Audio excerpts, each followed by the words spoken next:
In just the last half hour, the Onondaga County District Attorney and the county executive issued a rare joint statement on the investigation into Susan Orendorff of Camillus. The Camillus mother accused just last week of abusing her adopted 11-year-old son.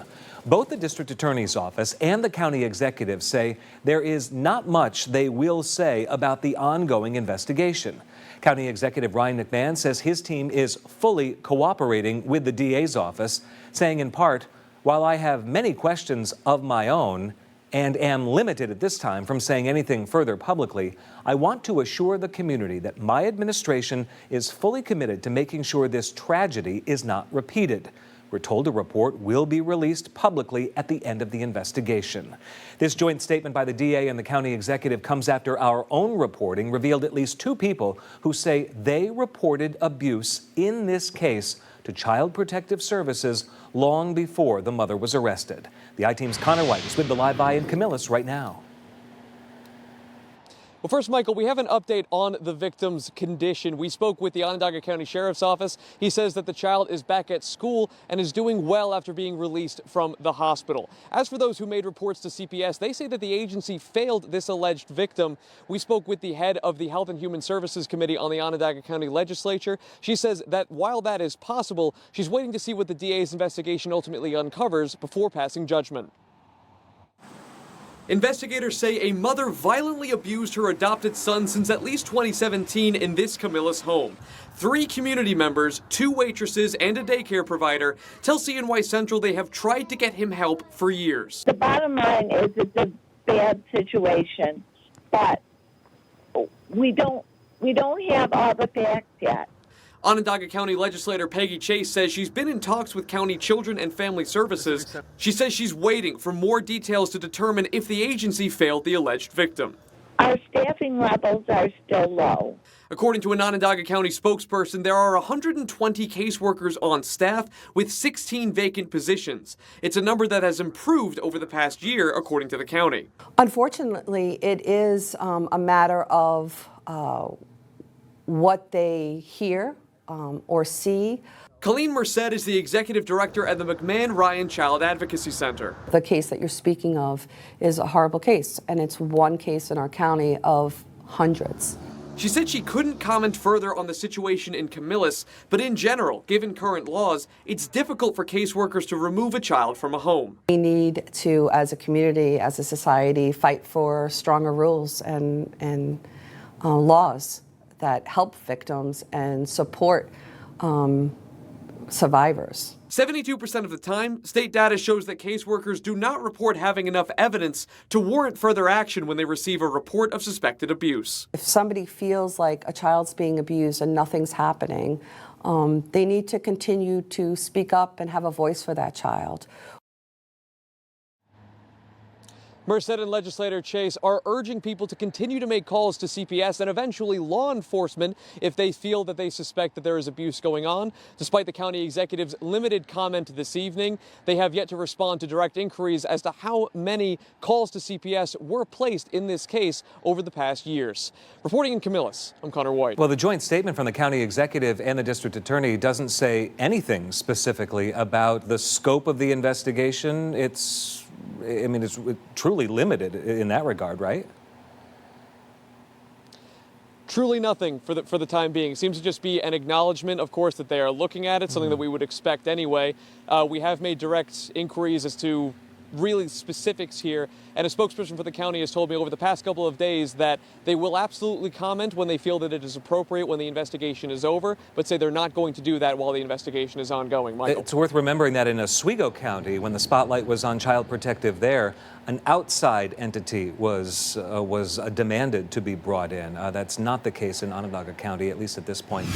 A former candidate for mayor of Syracuse, who's also the husband of a Syracuse court judge, Alfonso Davis, was detained this morning after bringing a loaded handgun to the Rochester airport. Good evening, I'm Matt Mulcahy. You're watching NBC3 News at 11. A TSA spokesperson says tonight the gun was concealed in a sling just inches from Davis's hand. Our Allura Lagarde joins us in the studio now with more on what we've discovered. Allura.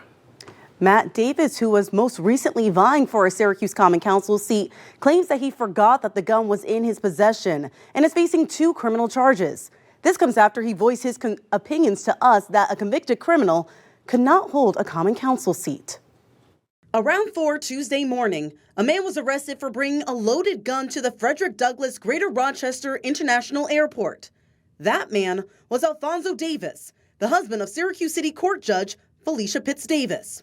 According to the Monroe County Sheriff's Office, when he was going through security checkpoints, the metal detector went off.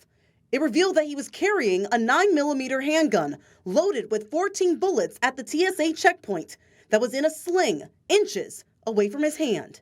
Davis was disappointed with the Syracuse Common Council for appointing Jimmy Monto to a council seat instead of him because of a criminal record back in 2008, where he pleaded guilty to changing payroll records at the Syracuse City School District. There's no way that I would vote to put a convicted criminal on the council who stole money from the Syracuse City School District, and now he is going to be overseeing a budget connected to the Syracuse City School District. Davis claims he didn't know the gun was in his sling. At this point, the Monroe County Sheriff's Office has charged Davis with third-degree criminal possession of a weapon and criminal possession of a firearm in a sensitive location.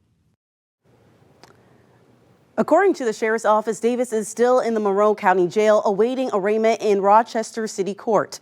We have reached out to Davis regarding the arrest but haven't gotten a response yet. We have also reached out to Judge Pitts Davis but haven't heard back from her as well.